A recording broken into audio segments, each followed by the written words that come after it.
ఆశ్చర్యకరమైన బైబిల్ పాఠముగా ఆదికాండము 46వ అధ్యాయం చదువుకుందాము. అప్పుడు ఇశ్రాయేలు తనకు కలిగినదంతయు తీసుకొని ప్రయాణమై బెయేర్షెబాకు వచ్చి తన తండ్రి అయిన ఇస్సాకు దేవునికి బలులను అర్పించెను. అప్పుడు రాత్రి దర్శనములయందు దేవుడు యాకోబు యాకోబు అని ఇశ్రాయేలును పిలిచెను. అందుకతడు చిత్తం ప్రభువా అనెను. ఆయన నేనే దేవుడను, నీ తండ్రి దేవుడను. ఐగుప్తునకు వెళ్ళుటకు భయపడకుము, అక్కడ నేను గొప్ప జనముగా చేసేదను. నేను ఐగుప్తునకు నీతో కూడా వచ్చేదను, అంతేకాదు నేను నిశ్చయంగా నిన్ను తిరిగి తీసుకొని వచ్చేదను. యోసేపు నీ కన్నుల మీద తన చెయ్యి యుంచునని సెలవీయగా యాకోబు లేచి బెయేర్షెబా నుండి వెళ్ళెను.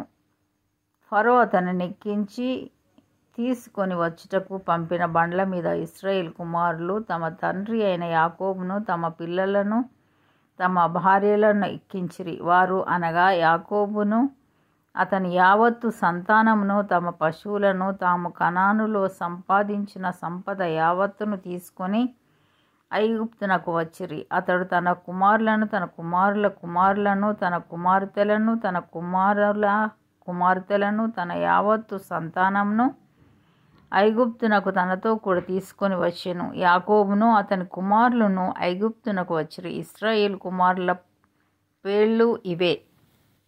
యాకోబు జ్యేష్ఠ కుమారుడు రూబేను. రూబేను కుమారులైన హానోకు, పల్లు, హెస్రోను, కర్మి. షిమ్యోను కుమారులైన ఎమూయేలు, యామీను, ఓహదు, యాకీను, సోహరు. కనానీయురాలి కుమారుడైన షావూలు. లేవి కుమారులైన గెర్షోను, కహతు, మెరారి. యూదా కుమారులైన ఏరు, ఓనాను, షేలా, ఫెరెసు, జెరహు. ఆ ఏరును ఓనానును కనాను దేశంలో చనిపోయిరి. ఫెరెసు కుమారులైన హెస్రోను, హమూలు. ఇశ్శాఖారు కుమారులైన తోలా, పువ్వా, యోబు, షిమ్రోను.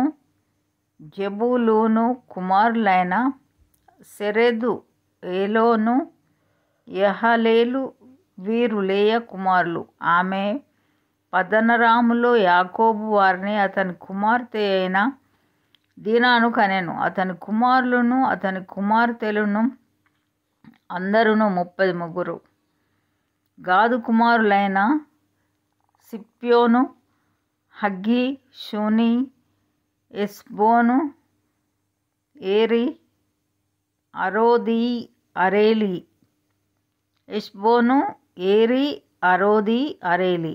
ఆషేరు కుమారులైన ఇమ్నా, ఇష్వా, ఇష్వి, బెరీయా. వారి సహోదరి అయిన షెరహు.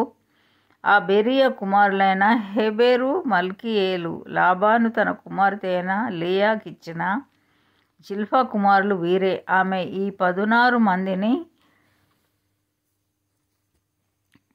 యాకోబునకు కనెను. యాకోబు భార్య అయిన రాహేలు కుమారులైన యోసేపు, బెన్యామీను.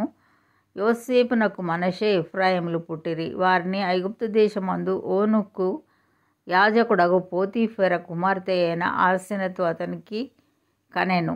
బెన్యామీను కుమారులైన బెల, బేకెరు, అష్పేలు, గెరా, నయమాను, ఎఫీరోషు, ముఫీము, హప్పీము, అర్దు. యాకోబునకు రాహేలు కనిన కుమారులగు వీరందరూ 14. దాను కుమారుడైన హుషీము. నఫ్తాలి కుమారులైన యహనేలు, గూని, ఏసెరు, షిల్లేము. లాబాను తన కుమార్తె అయిన రాహేలునకు ఇచ్చిన బిల్హా కుమారులు వీరే.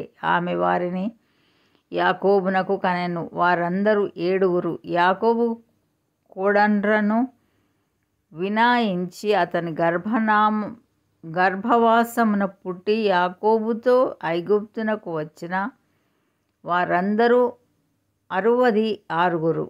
ఐగుప్తులో అతనికి పుట్టిన యోసేపు కుమారులిద్దరు.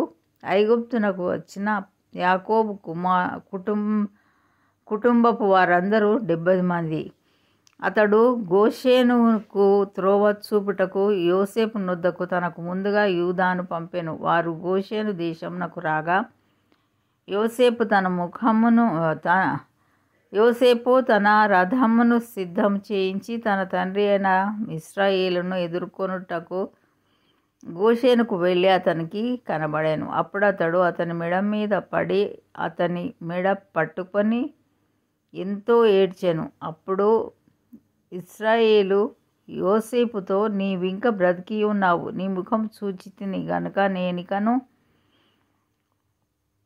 చనిపోవుదునని చెప్పాను. యోసేపు తన సహోదరులను తన తండ్రి కుటుంబపు వారిని చూచి, నేను వెళ్ళి ఇది ఫరోకు తెలియచేసి కనాను దేశములో ఉండిన నా సహోదరులను నా తండ్రి కుటుంబపు వారును నా యొద్దకు వచ్చిరి. ఆ మనుష్యులు పశువులు గలవారు, వారు గొర్రెల కాపరులు.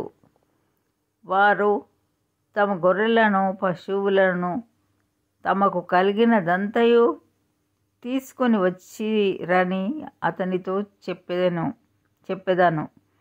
గొర్రెల కాపరి అయిన ప్రతివాడు ఐగుప్తీయులకు హేయుడు గనుక ఫరో మిమ్మను పిలిపించి మీ వృత్తి ఏమిటని అడిగిన ఎడల మీరు గోషెను దేశమందు కాపురముండునట్లు మా చిన్నతనము నుండి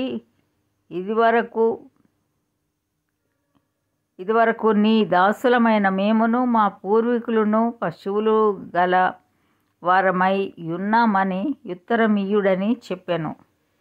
ఇంతటితో ఇది కొరకైన బైబిల్ పాఠం.